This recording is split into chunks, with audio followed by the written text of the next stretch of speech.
Hi everyone, Coach Sullivan here with MJS Coaching Football. My background's my 38th year coaching football. I've either been an offensive, defensive, or special teams coordinator, as well as a head coach at both the collegiate and high school levels. In this presentation, I want to talk to you about one of what we call our pistol games, which is a two-man pass rush line stunt. And is first of all, in a previous See My Pistol playlist, uh, talked about the U game, and this is called Yugo. And again, with the naming, we teach our players if it begins with a Y, it's the rover. The rover's in it. You're in, dude. You're part of the rush. And the rovers get all excited because unless they're blitzing, they're in coverage. Okay, they don't get to play in these games very often. And if you go to my 3-4 base defense playlist, we talk about how our defense has built-in disguises. And so one of those is the rover lines up on the tight end, and more often than not, he's knocking back the tight end, knocking the tar out of him, and then getting into coverage.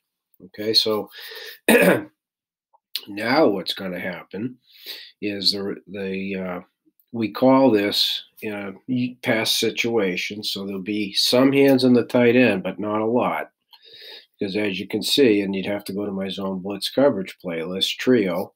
But the safeties spin on the snap, which is part of the disguise. We don't tip our hand. The safety on the side of the rover, in this case the whip, screws down, and the free safety rotates middle. Spin together, okay? So similar to the defensive end on the side of the call, in this case the end, right? They're both in green.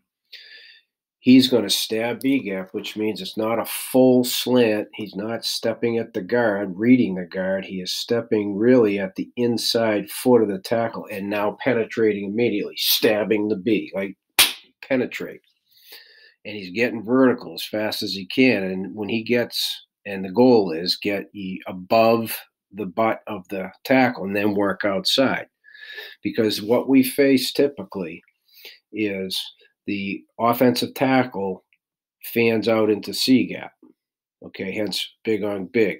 And the guard either zone combos, meaning B and A, or man double read is another way to put it, inside to outside linebacker. So zone would be B to A, man would be inside outside linebacker. Either way, okay, the hope is to pull the guard, and when he's penetrating vertically fast, the guard's in a bit of a bind, okay?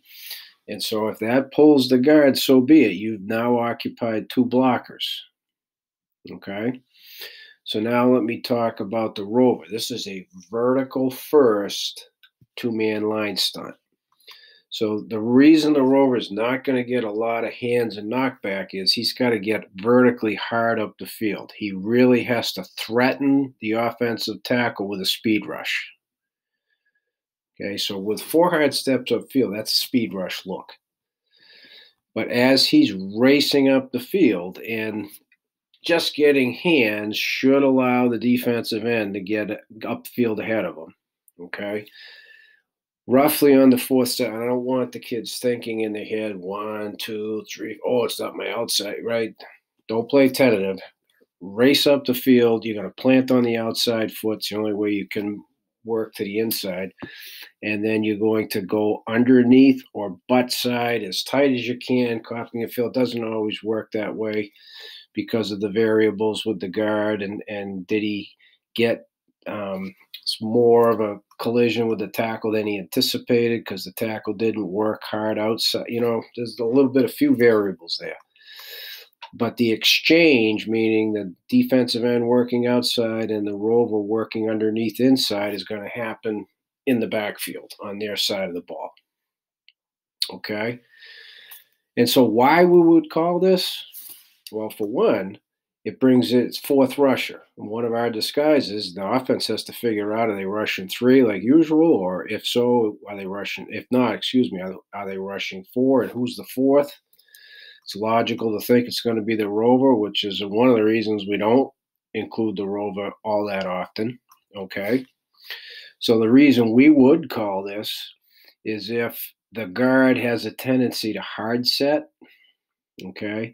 And be either an inside to outside, and then if neither is coming, stay and be prepared to help with the nose. Because here's a key coaching point. It's not up here because I want to focus on the two-man game, but the nose is taught to rush the A gap on the side of the lucky Ringo. Okay, he's an inside midline rusher. That's on the quarterback. Have to see another playlist. We talk about landmarks for our rush, pass rush. Okay, so the nose is taught to rush the A gap to the lucky Ringo. Therefore, if the guard is either comboing B and A or inside outside and then find work, well, that should be the A gap. That should be the nose because the center's on an island. Okay. So if the guard does not do that, then our nose is going to make some inside penetration. Okay. If the guard is alert with a head on a swivel, that'll pull the guard to help double the nose and protect the A. Therefore, now we have two pass rushers on one tackle, which is what we're trying to create. And why we would call it is if a team has a tendency to take their running back, this especially versus 11 personnel, and have the running back be away from the tight end and fitting in, okay, in the protection opposite the tight end, so therefore opposite the rover. The running back is not going to be over here making it 2-on-2. Even if it may not be a good matchup, it's still got a chance at 2-on-2. 2-on-1, they got no chance. Okay, so that would be why we call it. If we can pretty much have a definitive idea as to where the running back is going to be and fit in protection, then we'll call it. Even if the back is here, and we've got some teams that will take the back here and still fit him in protection over here away from the rover. If we know that, then we'll call Hugo. And because it happens on their side of the line of scrimmage, this is usually a longer yardage situation because it's going to be a longer developing pass play. It has to be, or this stunt's wasted. Okay? So again, it's got to be a longer yardage. You got to make sure that you can create a 2-on-1 with the tackle, and therefore, where is the back fit in protection? And those are all the factors that go into why we would call Hugo. Okay? And again, Hugo, and it begins with a Y. You, dude, you the rover. Okay? And in this case, you go, pal. That tells the rover he's in it, and boy, do they get excited. Okay, and hopefully you don't have to substitute because then otherwise you get tip in your hand. But you do what you have to do to put your kids in the position to succeed. So as always, please, any questions, reach out to me at CoachMJSullivan@gmail.com, and I'd love to talk football.